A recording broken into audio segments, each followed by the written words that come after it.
Assalamualaikum warahmatullahi wabarakatuh. Perkenalkan, saya Rio Saputra, dosen S1 Pendidikan Bahasa dan Sastra Indonesia Universitas Muhammadiyah Bengkulu. Saat ini saya sedang menjalani tugas belajar di Universitas Negeri Malang melalui Beasiswa Pendidikan Indonesia (BPI) yang diberikan oleh Kementerian Pendidikan Tinggi, Sains dan Teknologi Republik Indonesia pada tahun 2022. Saya akan menjelaskan mengenai mata kuliah telaah kurikulum dan buku teks yang merupakan bagian penting dari program studi pendidikan bahasa dan sastra Indonesia. Mata kuliah ini diberikan kepada mahasiswa di semester 3 yang bertujuan untuk membekali mahasiswa dengan pengetahuan dan keterampilan dalam memahami, menganalisis, dan mengembangkan kurikulum dan buku teks bahasa Indonesia pada jenjang pendidikan menengah, atas, dan kejuruan. Mata kuliah ini akan memberikan pemahaman tentang pengembangan kurikulum dan evaluasi buku teks yang digunakan dalam pendidikan. Mahasiswa akan menganalisis buku teks dengan mempertimbangkan aspek pedagogis, kebahasaan, karakter, dan nilai budaya, serta menyusun buku ajar berbasis kurikulum nasional yang sesuai dengan kebutuhan siswa. Bobot SKS mata kuliah ini adalah 3 SKS yang terdiri dari 50% teori dan 50% praktik. Artinya, setengah dari perkuliahan terfokus pada pemahaman konsep secara teori, sementara setengah lainnya terfokus pada aplikasi langsung dalam bentuk penyusunan buku ajar dan analisis kurikulum. Mata kuliah ini, telaah kurikulum dan buku teks, akan mengajarkan mahasiswa untuk memahami konsep dasar kurikulum pendidikan, analisis kurikulum yang berlaku, serta pengembangan kurikulum yang sesuai dengan kebutuhan pendidikan. Mahasiswa juga akan menyusun buku teks untuk sekolah menengah, atas, dan kejuruan. Capaian pembelajaran dari mata kuliah ini adalah, yang pertama, mahasiswa memahami konsep dasar analisis kurikulum dan buku teks bahasa Indonesia. Yang kedua, menganalisis kurikulum pendidikan bahasa Indonesia dan buku teks yang berlaku secara kritis. Yang ketiga, menelaah kurikulum dan menyusun buku teks bahasa Indonesia sesuai dengan kebutuhan pendidikan di tingkat menengah, atas, dan kejuruan. Kemampuan yang diharapkan setelah mahasiswa mengikuti mata kuliah ini, mahasiswa diharapkan memiliki kemampuan untuk menjelaskan konsep dasar kurikulum pendidikan dan buku teks. Yang kedua, menjelaskan fungsi, prinsip, asas, dan landasan pengembangan kurikulum. Yang ketiga, menganalisis komponen dan model-model pengembangan kurikulum. Yang keempat, menelaah kurikulum bahasa Indonesia di tingkat SMP, SMA, dan SMK. Yang kelima, menjelaskan konsep, struktur, dan fungsi buku teks bahasa Indonesia. Yang keenam, menganalisis kriteria penilaian buku teks secara pedagogis dan kontekstual. Yang ketujuh, mengembangkan rancangan isi buku pelajaran bahasa Indonesia sesuai kurikulum. Yang terakhir, menyusun draft buku pelajaran bahasa Indonesia berbasis proyek dan literasi. Adapun materi pembelajaran yang akan dipelajari yaitu yang pertama, konsep dasar kurikulum.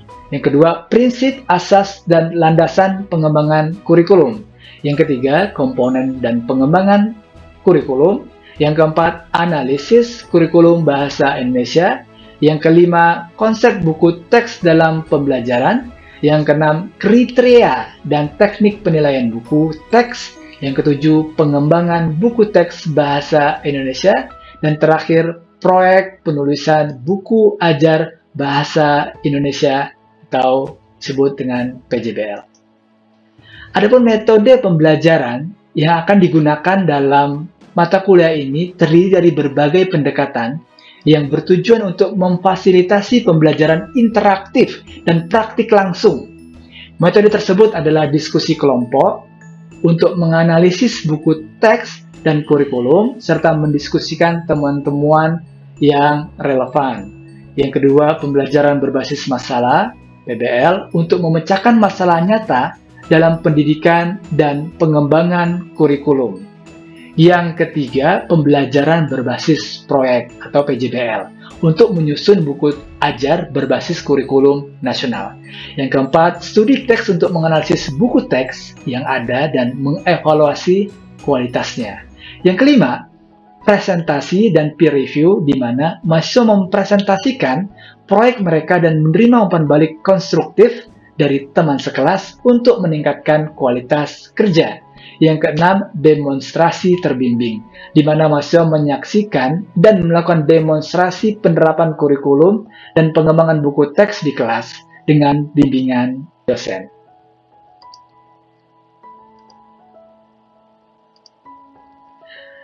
Ada beberapa mode perkuliahan yang diterapkan, yaitu tatap muka di kelas dan daring sinkron untuk tugas kelompok, diskusi, dan presentasi.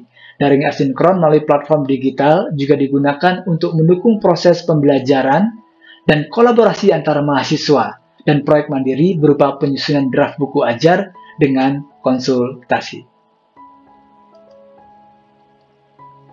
Sistem penilaian mata kuliah ini terdiri dari pertama, tugas individu sebesar 15%, tugas kelompok 15%, proyek buku ajar PJBL 30%, ujian tengah semester UTS 15%, ujian akhir UAS 15%. Demikianlah penjelasan mengenai mata kuliah, telaah kurikulum, dan buku teks. Semoga informasi ini memberikan gambaran yang jelas mengenai kompetensi dan capaian pembelajaran dalam mata kuliah ini. Selanjutnya, mari kita lihat dokumentasi video pembelajaran melalui Zoom pada pertemuan kedua yang membahas tentang prinsip, asas, dan landasan pengembangan kurikulum pendidikan. Assalamualaikum warahmatullahi wabarakatuh. Waalaikumsalam warahmatullahi wabarakatuh. Assalatu wassalamu ala Muhammad. Bahagia sekali bisa membersamai Anda di sesi kedua ini. Selamat datang di pertemuan kita, di mana kita akan menyelami sebuah topik yang sangat penting. Bukan hanya untuk kita sebagai pendidik, tapi juga untuk masa depan pendidikan bangsa. Prinsip, asas, dan landasan pengembangan kurikulum nasional bukan hanya sekedar teori yang kita pelajari di buku teks, tetapi juga fondasi yang membentuk bagaimana kita mendidik generasi penerus bangsa. Pernahkah Anda bertanya, mengapa kurikulum itu sangat penting? Mengapa setiap perubahan dalam kurikulum bisa mempengaruhi nasib generasi muda kita? Jawabannya sederhana namun dalam. Kurikulum adalah peta jalan pendidikan yang tidak hanya memberikan pengetahuan, tetapi juga membentuk karakter, pola pikir, dan keterampilan yang diperlukan oleh siswa di masa depan. Di sesi ini, kita akan menggali prinsip-prinsip dasar yang melandasi pengembangan kurikulum nasional kita. Kita akan membahas asas-asas yang menjadi dasar untuk memastikan bahwa kurikulum yang kita buat benar-benar relevan dengan kebutuhan zaman, mampu menciptakan pembelajar yang berkarakter, dan menjawab tantangan global. Jadi, mari kita mulai perjalanan ini dengan penuh semangat dan rasa penasaran apa yang akan kita pelajari hari ini akan membekali Anda dengan pengetahuan dan keterampilan untuk merancang kurikulum yang tidak hanya memenuhi standar, tetapi juga mendidik hati dan membentuk masa depan. Mari kita mulai pertemuan ini dengan mengucapkan Bismillahirrahmanirrahim, dan kita berdoa menurut agama serta kepercayaan kita masing-masing. Berdoa mulai.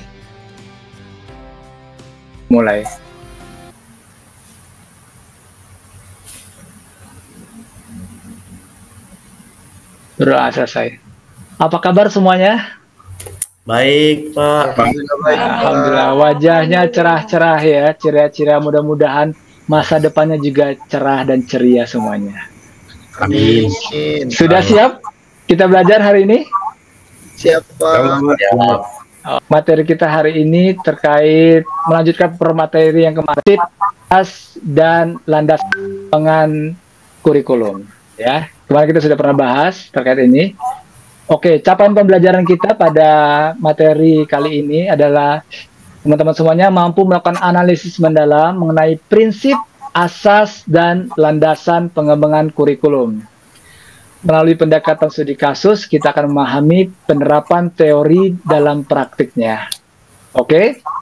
Nah, sebelum mulai, kita akan refleksi dulu, persepsi ya, terkait apa pengertian kurikulum yang sudah terkonsep di dalam pikiran teman-teman semuanya. Ayo, monggo silakan. Ada yang mau berpendapat? Kalau dengar kata kurikulum, apa yang tergambar, terkonsep? Ya, siapa? Rencana pembelajaran. Pelaksanaan pembelajaran. Oke, Delia. Ada lagi yang lain? Kurikulum. Ganti-ganti, Pak. Oh, yang tergambar dalam kurikulum, ganti-ganti. Ada lagi? Apa yang tergambar? Konsep kurikulum. Rencana pembelajarannya Angkat tangan. Semuanya bicara. Oke, Mas Romi. Sebagai peta jalan pendidikan kita, Pak. Peta jalan pendidikan. Jika tidak ada peta, maka akan tersesat. Iya, Pak. Cakep. Oke, siapa lagi? Ya, yang lain. Mas Andre. Ya. Kalau menurut Andre, Pak, rencana pembelajaran yang mengatur isi, tujuan, dan cara mengajar. Iya, Mbak Nanda. Rencana pembelajaran. Oke, selanjutnya pertanyaan yang kedua.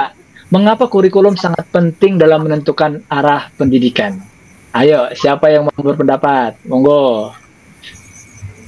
Jadi arah dan pedoman pendidikan.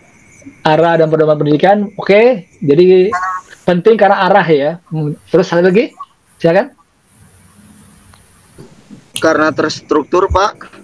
Terstruktur, ya, tidak asal-asalan ya. Oke, cakep, mantap. Terus, ada lagi?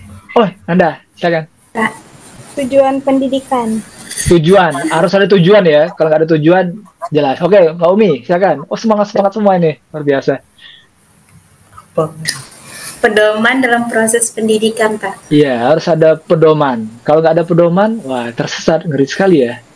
Ada lagi? Oh, Mbak Sandre, silakan. Berorientasi pada Efektivitas dan efisien, Pak. Harus efektif dan efisien. Delia, tadi ada yang mau mengatakan lagi? berorientasi pada peserta didik. Oke, tapi harus pastikan berpihak kepada siswa. Pertanyaan saya, apakah kurikulum sudah berpihak sama peserta didik sekarang? Ayo, jawab. Nanti dulu, kita akan lanjutkan setelah pesan-pesan berikut. Oke ya, kita akan lanjutkan dulu. Kalian, teman-teman semuanya, oke, prinsip kurikulum adalah pedoman dasar, tadi sudah disampaikan ya, dalam pengembangan kurikulum mencakup relevansi, fleksibilitas, kontinuitas, efisiensi, efektivitas, dan integrasi. Prinsip-prinsip ini harus diterapkan untuk menghasilkan kurikulum yang efektif dan responsif ya terhadap kebutuhan siswa dan masyarakat. Ini sebuah prinsip ya, jadi harus relevan. Kemudian asas kurikulumnya secara filosofi harus mengandung nilai-nilai dan keyakinan. Kemudian ada faktor psikologisnya, asasnya proses belajar. Kemudian ada sosiologisnya, ada konteks sosialnya di mana kurikulum itu berada. Dan ilmiah, pengetahuan dan metode-metode yang diterapkan. Asas-asas ini menjadi landasan untuk merancang kurikulum yang sesuai dengan perkembangan peserta didik. Nah, ini landasan umumnya, landasan kurikulumnya, merupakan dasar hukum dan empiris yang digunakan untuk merumuskan kurikulum. Ini berfungsi sebagai acuan dalam pembuatan kurikulum yang relevan dan sesuai dengan kebijakan pendidikan yang berlaku. Nah, penjabaran beberapa prinsip kurikulum, teman-teman semuanya, ini relevansi tadi. Artinya relevan itu bahwa memastikan kurikulum itu sesuai dengan kebutuhan dan konteks siswa serta perkembangan masyarakat. Nah, contohnya apa? Penerapan lingkungan, apa contohnya? Kalau di Bengkulu, kira-kira yang relevan itu apa? Pantai. Oke? Berarti harus mengakomodasi kearifan lokal. Kalau di Seluma, Mas Romi, apa? Juga pantai juga, Pak. Pantai juga ya? Oh, oke, pantai juga. Di Lebong? Ada pantai? Pertanian? Perkebunan? Pegunungan, Pak. Pegunungan. Wah, ini tadi ya. Artinya harus relevan, teman-teman. Kemudian fleksibilitas, artinya kurikulum juga memberikan ruang bagi perubahan dan adaptasi sesuai dengan kebutuhan siswa. Contohnya, memungkinkan siswa memilih proyek yang sesuai dengan minat mereka. Pertanyaannya, sudah nggak seperti ini yang kita lakukan? Jadi siswa diberikan kebebasan untuk memilih proyek sesuai dengan minat mereka. Kemudian kontinuitas, artinya pembelajaran berlangsung itu merupakan tahapan-tahapan yang berkesinambungan tanpa putus. Dari SD kita belajar apa, SMP adalah terusan dari SD, SMA juga seperti itu. Jadi kurikulum itu menghubungkan pembelajaran dari kelas ke kelas, dari tingkat ke tingkat. Selanjutnya ada efisiensi, artinya berfokus pada penggunaan sumber daya secara optimal dalam proses pembelajaran. Contoh ya, penggunaan teknologi meningkatkan interaksi tanpa memerlukan lebih banyak waktu, seperti yang kita lakukan hari ini. Kemudian efektivitas, artinya mengukur sejauh mana tujuan pembelajaran itu bisa tercapai. Contoh penerapannya itu metode penilaiannya ya, yang beragam untuk menilai pemahaman siswa. Tidak pakai satu cara, tapi banyak cara. Kemudian integrasi, menghubungkan berbagai disiplin ilmu dalam kurikulum untuk memberikan pengalaman belajar yang holistik. Contoh penerapannya proyek interdisipliner mengaitkan sains dan seni. Nah, ini beberapa yang harus kita pahami. Jadi, kalian mau jadi juara? Siapa yang mau jadi juara? Angkat tangan. Yang mau jadi juara dalam hidup, angkat tangan. Ya. Oh, kok nunjuk sini? Kalau mau jadi juara, kita harus banyak menjawab persoalan hidup dibandingkan persoalan soal ujian di kampus. Setuju? Setuju? Setuju nggak? Setuju. Yang lucunya sekarang ini, kita pinter di kelas, di kampus, tapi tidak pinter dalam kehidupan. Makanya jangan heran ya, banyak orang yang mohon maaf, kayaknya waktu kuliah, kok dia biasa-biasa saja ya, tapi setelah kuliah, kok bisa lebih sukses? Pernah melihat seperti itu? Pernah lihat nggak? Kok dia biasa saja, tapi kok setelah kuliah dia bisa berhasil? Nah, itu jawabannya ya. Oke, next kita akan lanjutkan. Asas filosofi ini maksudnya dalam pengembangan kurikulum berfokus pada nilai-nilai dan keyakinan yang mendasari pendidikan. Ya, termasuk pandangan tentang manusia atau pendidikan itu sendiri. Makanya kita harus paham juga ya bahwa kita sebagai orang Indonesia azasnya apa? Azasnya apa? Azas apa kita? Pendidikan kita? Pancasila. Pancasila, oke. Jadi dasar-dasar negara. Kemudian apa lagi? Filosofinya. Pancasila, terus apa lagi? Agama? Agama bisa? Nah, kan ini kan Bisa. iya kan? Agama menjadi pertimbangan, Pancasila itu harus menjadi dasar-dasar filosofi negara. Jangan sampai kita pinter intelektual tapi secara emosional sama spiritualnya. Saya tanya, banyak nggak yang pinter tapi nyakitin? Banyak nggak? Banyak atau banyak? Banyak. Pinter sih, tapi dia tuh kalau ngomong nyelekit. Banyak. Betul kayak gitu? Betul? Pinter Betul. sih, tapi dia tuh nggak bisa jaga perasaan orang. Oh, gitu, benar gitu ya. Pinter sih, nah tapi kalau kata pinter sih, teman-teman, memang menjadikan orang pinter itu sulit, betul? Tidak mudah ya. Jadikan orang pinter tidak, tapi jauh lebih sulit menjadikan orang punya karakter dan akhlak. Setuju? Setuju. Secara nilai kita sudah rumuskan harus berkaitan sama Pancasila, agama dan sebagainya tadi. Kemudian asas psikologis. Ini berkaitan tentang teori-teori belajar dan perkembangan individu. Kurikulum harus sesuai dengan tahapan perkembangan dan kebutuhan psikologi siswa. Oh, jadi ini masih SD, oh ini masih SMP, oh ini masih SMA. Belajar itu juga harus bertahap. Saya masih ingat nasihat dosen saya sekarang udah almarhum, namanya Profesor Dr. Sabarti Akhadia MK. Dia ngomong kayak gini, nilailah peserta didik itu sesuai dengan apa yang bisa dia lakukan. Nilai seseorang itu berdasarkan apa yang bisa dia lakukan, bukan yang tidak bisa dia lakukan. Jadi hargailah mereka. Kalau mereka hebat di bidang ini, hargai mereka di bidang ini. Setuju? Setuju. Setuju. Kemudian sosiologis. Sosiologis ini ya menekankan konteks sosial dalam pendidikan. Kurikulum itu harus relevan dengan masyarakat dan budaya tempat siswa yang berada. Kalau dia kebanyakan pertanian, berarti kita harus pertanian. Kalau dia kebanyakan apa? Perkebunan. Kalau dia pantai, Berarti harus perkebunan. harus berkebun ya. Pertanyaan sekarang, kenapa para sarjana mahasiswa malu bertani? Ayo, coba jawab. Ada nggak di sini yang malu bertani? Apa pekerjaannya? Tani. Jangan pernah malu. Ya, harus bangga. Tidak kan? Harus bangga ya. Apalagi orang tuanya bertani. Harus bangga. Apa pekerjaan orang tua? Tani. Wah, bangga. Jangan pernah malu. Jangan pernah bangga dengan profesi orang yang PNS. Enggak, bertani itu kemuliaan. Ya, konteks lokalnya, sosiologisnya. Oke. Setelah itu asas ilmiah artinya mengacu pada penggunaan metode penelitian dan bukti empiris dalam pengembangan kurikulum ya.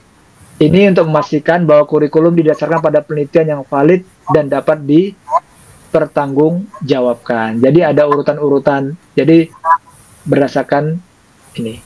Kemudian landasan hukum, artinya memberikan kerangka peraturan dan kebijakan yang mendukung pengembangan kurikulum seperti undang-undang, sistem pendidikan nasional. Jadi kurikulum itu berlaku pasti ada dasar hukumnya. Setuju? Artinya teman-teman ini landasan ini rekomendasi dan praktik terbaik yang diperoleh dari pengalaman di lapangan dan penelitian terdahulu. Memastikan kurikulum relevan dan efektif. Sekarang teman-teman saya bagi dua kelompok. Ya, kelompok A itu membahas tentang prinsip relevansi dan fleksibilitas. Jadi kelompok A akan berfokus pada penerapan prinsip relevansi dan fleksibilitas dalam kurikulum berbasis proyek. Mereka diharapkan dapat mengidentifikasi dan merumuskan solusi yang sesuai dengan kebutuhan siswa dan konteks pembelajaran. Kelompok B akan membahas tentang asas filosofi dan sosiologis. Jadi akan membahas tentang menganalisis tantangan-tantangan yang muncul. Ini calon-calon pejabat ya, insya Allah. Amin. Amin. Memberikan rekomendasi bagaimana mengatasi resistensi kepada kelompok lain. Sudah paham sampai sini? Oke, saya akan berikan ke break room sebentar ya. Nanti teman-teman akan diskusi di room.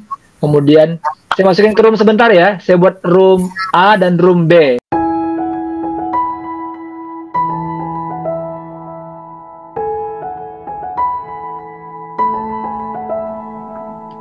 Baik.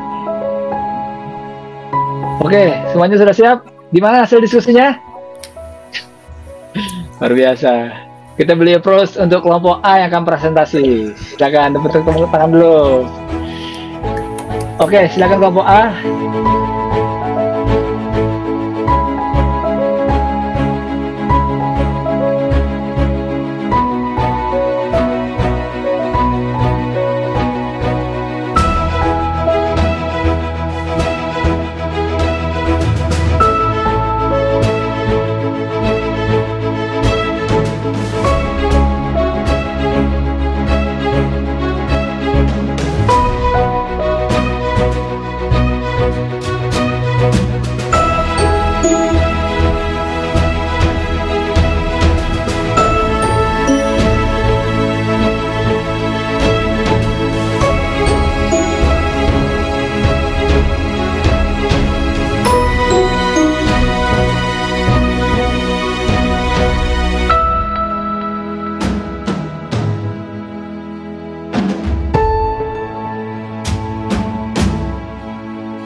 Setelah diskusi perasaannya, diskusi memecahkan masalah masyarakat, gimana perasaannya? Menarik? Pembelajaran jadi menarik karena Menarik, kita apa yang buat hidup kita ini bisa bahagia ketika kita bermanfaat. Setuju nggak? Tuh. Oke, saya terima kasih, bahagia sekali nih teman-teman semuanya. Saya berikan feedback. Tadi ada kasus tentang pertanian, kemudian kerajinan lokal, ada bahas tentang laut ya. Ini mudah-mudahan menjadi perhatian. Kalau kecil aja sudah menjadi problem solver, mudah-mudahan besar-besarnya semuanya menjadi pemimpin masa depan. Amin, ya rabbal alamin. Oke, saya sudah nilai tadi. Mudah-mudahan nilainya mengasihkan. Saya ketika teman-teman diskusi, saya mengamati dan saya menilai dari penyampaian ide dan sebagainya tadi. Oke, sekarang kita masuk ke kuis. Sepakat?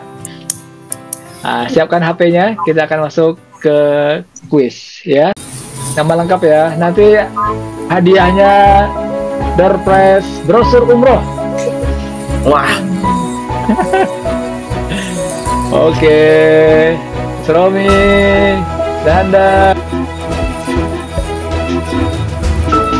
Oke teman-teman, semangat. Soalnya hadiahnya brosur umroh difasilitasi oleh PT Baitul Makmur. Oke.